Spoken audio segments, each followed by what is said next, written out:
Sidhu Punjabi singer, एक अफसोसनाक मौत। सिद्धू मूसेवाला, क्यों उनकी आप कहानी सुनाएं।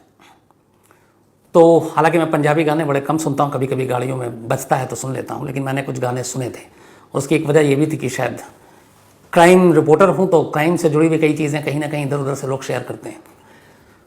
तो सिद्धू मूसेवाला के गाने को अगर आप ध्यान से सुने तो उसमें गन कल्चर, बंदूक की बातें बहुत होती है। इसको लेकर वो विवाद में भी रहे कि कहा गया कि आप हथियारों को बढ़ावा देते हैं, लेकिन और भी बहुत सारी चीज़ें हैं। मैं कोशिश करूँगा आज सारी और किस तरीके से ये कत्ल हुआ, उसके इनसाइड स्टोरी क्या है वो भी बताऊँ। लेकिन उससे पहले कई बार ऐसा लगता है कि ज़िंदगी में हम सबको वक्त से पहले मौत का एहसास हो जाता है कई बार, और ये कुछ चीज़ों के ज़रिए हमारे सामने आता है। मैं इसलिए कह रहा हूँ कि सिद्धू मूसेवाला ने जो आखिरी गाना अपना रिलीज़ किया था, last song the last ride, ये शायद 25 जुलाई को ही हुआ, मतलब 25 मई सॉरी, और ये आखिरी गाना था। और इस पूरे गाने के जो बोल थे, खुद ही उन्होंने लिरिक्स लिखा था। एक जवान मौत के जनाजे पर यह पूरा गाना था कि एक जवान मौत क्या होती है, एक जवान का जब जनाजा उठता तो क्या होता है। और ये देखिए कि 25 मई को ही ये गाना रिलीज़ किया अपने यूट्यूब चैनल पर, और उसके 4 दिन के बाद एक जवान मौत का जनाजा की शक्ल में खुद सिद्धू का जनाजा उठने जा रहा है। तो अब ये इत्तेफाक था या क्या था मुझे नहीं मालूम। फिर कई लोगों ने, और भी सोशल मीडिया पे चल रहा है, इवन हमारे कैमरामैन विनोद शिकारपुरी ने भी सुबह सुबह एक व्हाट्सअप भेजा, उसमें एक और गाना आया था 2021 में जुलाई में, और उस गाने का जो थीम था वो 295 अब सवाल ये कि 295 का सिद्धू की मौत से क्या कनेक्शन, ये भी चल रहा है सोशल मीडिया पर। 295 असल में पंजाब में या बल्कि देश में भी कहें एक धारा है आर्म्स एक्ट को लेकर। इसके पीछे की कहानी ये है कि चूंकि सिद्धू अपने गानों में गन, हथियारों को काफ़ी ज़्यादा प्रमुखता से उसके शब्द इस्तेमाल करते हैं, तो कहते हैं एक बार एक गांव में ही कोई फंक्शन था और वहाँ पे बहुत सारे पुलिस वाले भी थे, जो दोस्त भी थे, फ़ैन भी थे। तो उन्हीं में से एक का AK-47 लेकर वहाँ पे सिद्धू ने कुछ डांस भी किया और फायरिंग भी की थी। बाद में सोशल मीडिया पे वो तस्वीरें आ गई, पुलिस वालों की शामत आ गई कि आपने ड्यूटी पे अपने सरकारी हथियार एक सिविलियन को क्यों दिया। तो पुलिस वालों के खिलाफ तो कार्रवाई हुई, सिद्धू के खिलाफ भी एक FIR दर्ज हो गई। और इसी के बाद सिद्धू मूसेवाला ने 2021 में गाना बनाया था जो संजय दत्त को सामने रख के संजू, जिसमें AK-56 आपको याद होगा। तो वो गाना था कायदे से। पंजाब में एक चीज़ बड़ा कॉमन है, पंजाब के लोग जब लड़ाई करते हैं तो जो बातें करते हैं आपस में, तो वो बातें या गाली गलौज से ज़्यादा उनके मुंह से धाराएँ निकलती हैं। 26 लगा देंगे, 70 लगा देंगे, मतलब जितनी सेक्शन है IPC की, मुझे लगता है इस पूरे देश में अगर सबसे ज़्यादा किसी को याद हो आम बोलचाल में, छोटे मोटे मारपीट में, लड़ाई में, झगड़े में, सर फूटने में, हाथ पैर तोड़ने में कौन सा सेक्शन लगता है, वहाँ हर शख्स जानता है। और झगड़े में इसका जिक्र भी करते हैं कि अच्छा तू मुझे ये लगाएगा, मैं तुझे ये लगा दूंगा। तो वो धारे के जरिए बात करते हैं। तो उसी धारा का इस्तेमाल IPC का, इंडियन पिनल कोड की धारा का इस्तेमाल था वो 295। लेकिन इत्तेफाक से 295 कैसे लोगों ने इसको जोड़ा, 2 टुकड़ों में अगर करें आप तो 29 और 5। 29 को मंथ के तारीख से जोड़ा और 5 को मंथ से जोड़ा। मई का महीना 5वां महीना होता है और 29 तारीख, और इसी 5वें महीने की 29 तारीख यानी कि कल 29 मई को सिद्धू मूसेवाला की गोली मारकर हत्या कर दी गई। तो ये 2 गाने अब ये चल रहे हैं उनकी मौत से जोड़कर, एक जवान जनाजा और ये 295, जिसमें कहा जा रहा है कि शायद मौत की उन्होंने अपनी तारीख खुद ही बता दी। तो ये 2 चीज़ें आपके सामने रखनी थी। अब बात सिद्धू की ज़िंदगी और मौत की। सिर्फ 28 साल की उम्र सिद्धू मूसेवाला की, और इस 28 साल की उम्र में ही जो शोहरत कमाई, जो दौलत कमाई, जो इज़्ज़त कमाई, और उसके बाद जिस तरीके से गैंग वॉर का शिकार बने, वो अपने आप में किसी फिल्मी कहानी से कम नहीं है। 1993 को पंजाब के मानसा ज़िले में एक गांव है मूसा, वहीं पे जन्म हुआ था। और ये मूसा जो है, इसी के बाद सिद्धू ने अपने नाम के आगे मूसेवाला गांव को प्रमोट किया। तो कायदे से नाम सिद्धू, लेकिन सिद्धू से सिद्धू मूसेवाला। और उसके बाद पढ़ाई लिखाई की, इलेक्ट्रिकल इंजीनियरिंग की।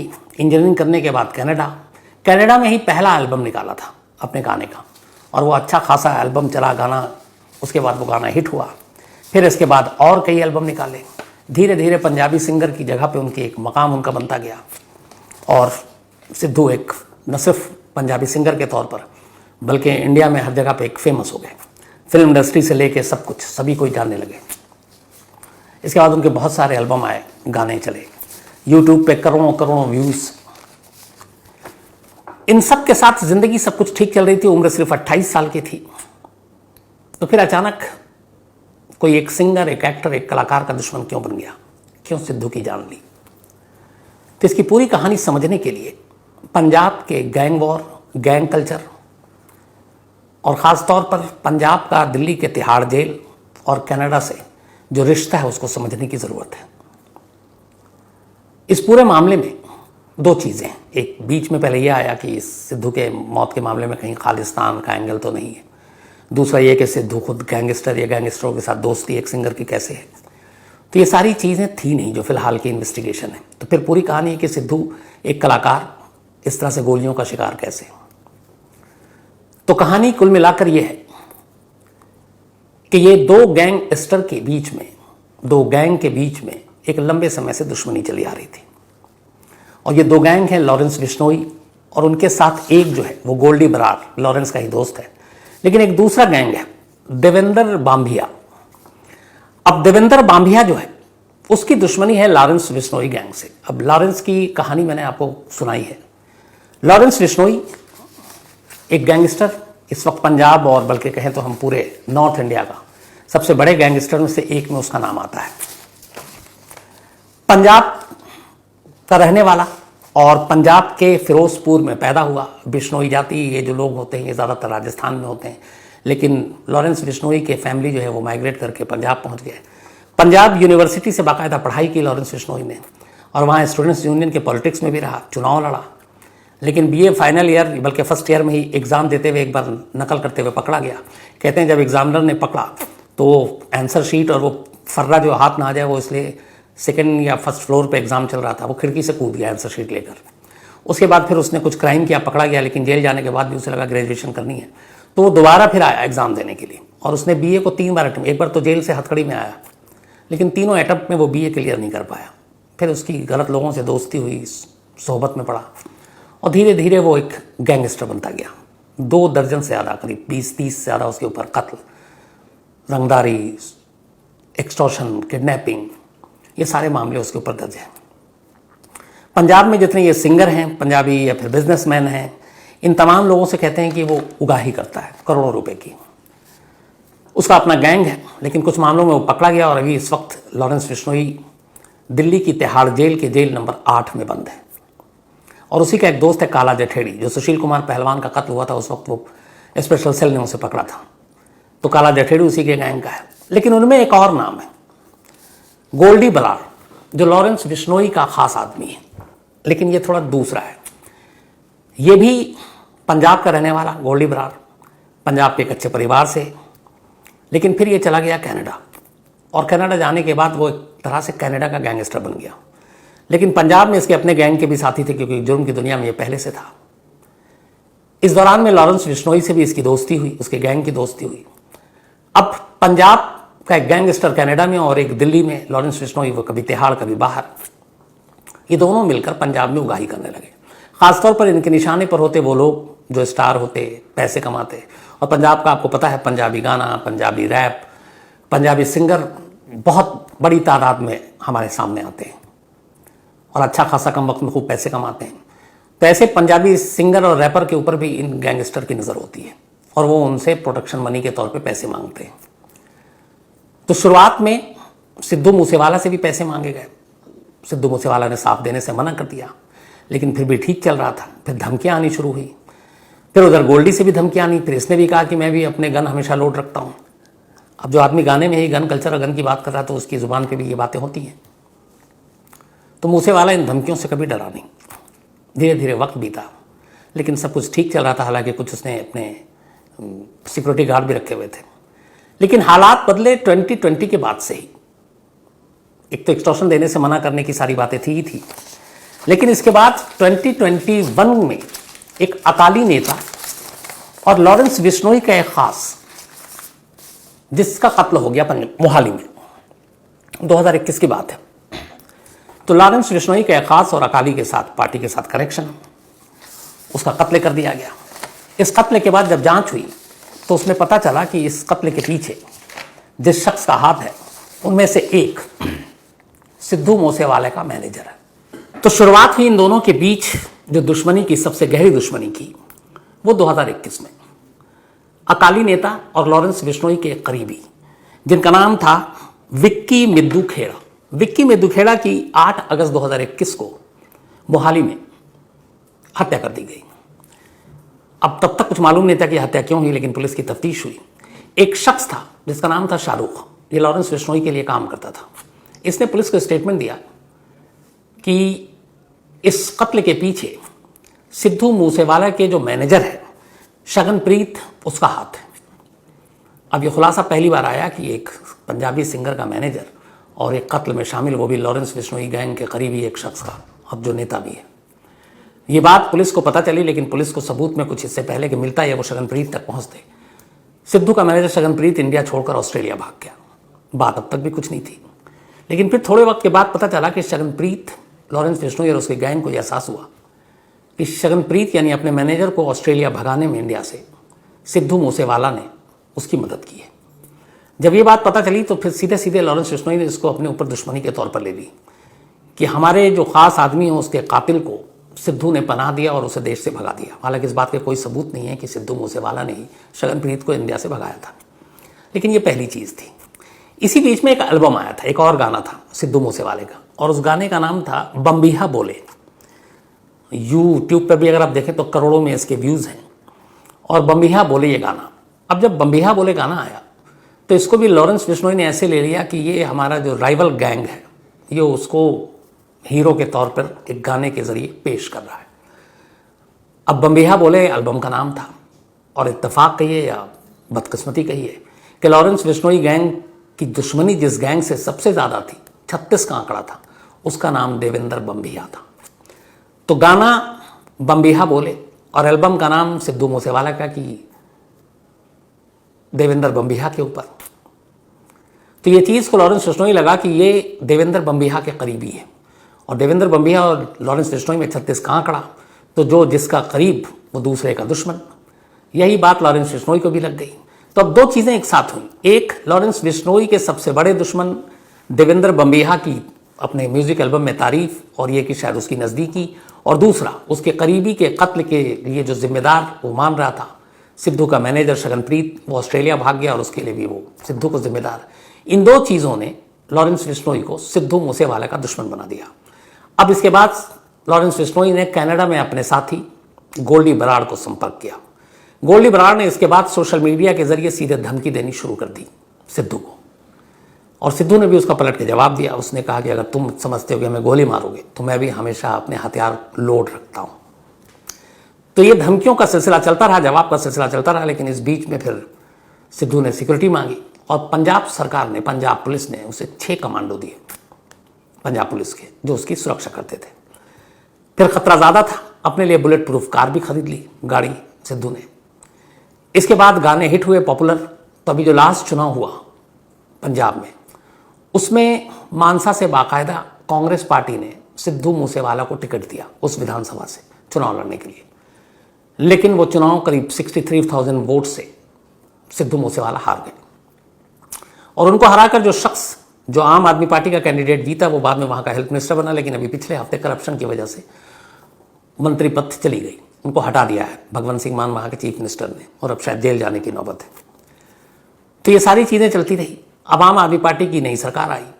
28 मई सिद्धू मूसेवाला की मौत से एक दिन पहले पंजाब सरकार ने एक ऑर्डर पास किया कि पंजाब में जितने भी वीवीआईपी हैं उनकी हम सुरक्षा की समीक्षा कर रहे हैं, और जिनको लगता है कि ज़रूरत नहीं है हम उनको सुरक्षा वापस लेंगे, क्योंकि खामोखा इससे स्टेट का काफ़ी खर्चा होता है। तो ऐसे 42 लोगों की लिस्ट बनी, 42, जिनकी सिक्योरिटी या तो वापस ले ली गई पूरी तरह या कम कर दी गई। और इत्तेफाक से उन 42 लोगों में से एक नाम सिद्धू मूसेवाला का था। सिद्धू मूसेवाले के पास कुल 6 सिक्योरिटी गार्ड थे, लेकिन 28 मई को उनमें से 2 को हटा दिया गया, यानी कि पूरी तरह कम नहीं किया गया बल्कि कम कर दिया गया। तो अब 6 में से 4 बचे, 2 कमांडो हटा दिए गए, अब 4 ही बचे थे। और ये बात है 28 की। अब आती है तारीख 29 मई की। 29 मई की शाम को करीब 4:30 बजे सिद्धू मूसेवाला अपने एक कज़न और अपने एक पड़ोसी के साथ अपने एक बीमार दोस्त को देखने के लिए, अपने बीमार रिश्तेदार को, एक गांव है खारा बरनाला, वहाँ जाना था, करीब उनके घर से 8 से 10 किलोमीटर की दूरी पर। शाम 4:30 बजे ये निकले। खतरा चूंकि था, लगातार धमकियाँ आ रही थी, तो जब भी ये जाते तो अपने साथ उसी गाड़ी में बैठते जो बुलेट प्रूफ है, और इनके साथ वो कमांडो होते हैं पंजाब पुलिस के। कल इत्तेफाक से 29 मई को कुछ फंक्शन थे पंजाब सरकार के अलग अलग जगह पे, तो उनमें से 2 की ड्यूटी पंजाब सरकार ने कल कहीं और लगा दी। ऐसे कई सारे वीवीआईपी सिक्योरिटी होते हैं, जब जरूरत पड़ती है तो कोई सरकार उनसे वापस ले लेती है 1 दिन 2 दिन के लिए। तो अब 6 में से 4 ही बचे थे, 2 तो 28 को ही हटा लिए, बुला लिए, अब बचे 4। कल क्या किया कि सुबह ही उनमें से 4 में से 2 को और किसी और ड्यूटी पे लगा दी। अब सिद्धू मूसेवाला की सिक्योरिटी के लिए सिर्फ 2 लोग बचे थे, 2 कमांडो। शाम 4:30 बजे वो निकले। पहले उनको अपने इसी बुलेट प्रूफ कार में बैठना था, लेकिन ऐन वक्त पे वो कार में नहीं बैठकर अपनी थार जीप जो हाल में नहीं खरीदी उसमें बैठ गए। उनके साथ कज़न और एक पड़ोसी, दोनों जो कमांडो थे, उनको कहा कि आप घर पे ही रहो। गाड़ी में बैठकर निकल गए। अब सिद्धू मूसेवाला के पिता ने देखा कि बेटा जो है वो बुलेट प्रूफ कार में भी नहीं बैठा है, पुलिस वाले भी यहीं खड़े हुए हैं, बिना सुरक्षा के चला गया। उनको फिक्र हुई, चिंता हुई। उन्होंने फ़ौरन दूसरी गाड़ी निकाली और उस गाड़ी को निकालने के बाद अपने बेटे यानी कि सिद्धू मूसेवाला की गाड़ी के पीछे लगा दिया। अब सिद्धू की गाड़ी आगे आगे, उनके फादर की गाड़ी पीछे पीछे। करीब 5 किलोमीटर दूर गए थे घर से, अभी सिर्फ 5 किलोमीटर दूर, और 5 बजे का ही आसपास का वक्त होगा।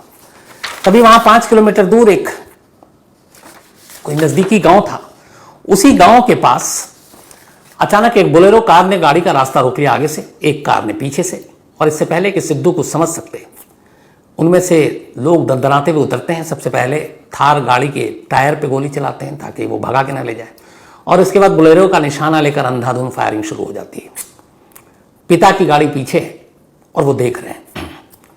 करीब 1.5 से 2 मिनट के दरमियान ये फायरिंग होती रहती है। फायरिंग होने के बाद सारे हमलावर अपने बोलेरो गाड़ी में बैठते हैं, जो 2-3 गाड़ियों में आए थे, और उसके बाद वहां से निकल जाते हैं। इसके बाद आसपास के लोग जिन्होंने बुलेट की आवाज़ सुनी वो भाग के आते हैं, सब देखते हैं। खून से लथपथ सिद्धू और उनके कज़न और दोस्त पड़े हुए हैं गाड़ी में। फिर उन्हें अस्पताल ले जाया जाता है। डॉक्टर उन्हें ब्रॉड डेड डिक्लेयर करते हैं। जो बाकी 2 थे उनकी जान अभी बची है, और दोनों हालांकि उनकी हालत नाजुक है, तो ऑपरेशन हो चुका है, लेकिन सिद्धू की मौत हो गई। इसके बाद पुलिस की टीम पहुंचती है। जिस जगह पे गोलीबारी हुई उस जगह पे से उन्होंने खोखे उठाए, बुलेट के जो चली है। करीब 30 खाली खोखे मिले, जैसे अंदाजा हुआ कि 30 गोलियां चली हैं। और ये गोलियां जो थी वो 3 अलग अलग गन्स के थे। लेकिन पुलिस अभी अपनी पूरी मेहनत करके इस केस को सुलझाने की कोशिश करती। उससे पहले ही पुलिस का काम आसान कर दिया एक सोशल मीडिया पे आए मैसेज ने। फेसबुक पे एक मैसेज आया कल ही रात को, सिद्धू मूसेवाला के कत्ल के कुछ देर के बाद, और ये मैसेज लॉरेंस बिश्नोई की तरफ से जारी किया गया फेसबुक पर, और गोल्डी बराड़ ने किया एक तरह से। गोल्डी बराड़ के फेसबुक पेज पर है ये, और इस मैसेज में जो लिखा है मैं आपको हूबहू वही पढ़कर सुनाता हूं। राम राम भाई सबको। आज जो सिद्धू मूसेवाला का काम हुआ है उसकी जिम्मेदारी मैं और मेरा भाई गोल्डी बराड़ लेते हैं। आज लोग हमें जो भी कहें, लेकिन इसने हमारे भाई विक्की मिड्डू खेड़ा की हत्या में मदद की थी। आज हमने अपने भाई का बदला ले लिया है। मैंने इसे जयपुर से कॉल करके कहा था कि तुमने गलत किया है। इसने मुझे कहा था कि मुझे किसी की परवाह नहीं, तुमको जो कर सकते हो कर लो, मैं भी हथियार लोड करके रखता हूँ। और आज हमने अपने भाई विक्की का इंसाफ ले लिया है। ये तो अभी शुरुआत है। जो भी इस कत्ल में शामिल थे वो तैयार रहें, और जो मीडिया कह रहा है कि AK-47 से फायरिंग हुई है वो बिल्कुल गलत है।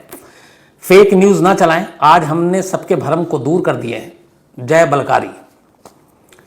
ये मैसेज फेसबुक पर आया। अब इसमें क्लियर है कि इसमें जो बिश्नोई है, लॉरेंस बिश्नोई और गोल्डी बराड़, इन्होंने जिम्मेदारी ली है। अब पंजाब पुलिस ने इसी के बाद जांच अपनी आगे बढ़ाई। जो शूटर थे उनको अलग अलग जगहों पे छापा डालकर पकड़ने की कोशिश की जा रही है। कुछ के उत्तराखंड से भी उठाया गया है, कुछ पंजाब में अलग अलग जगहों से।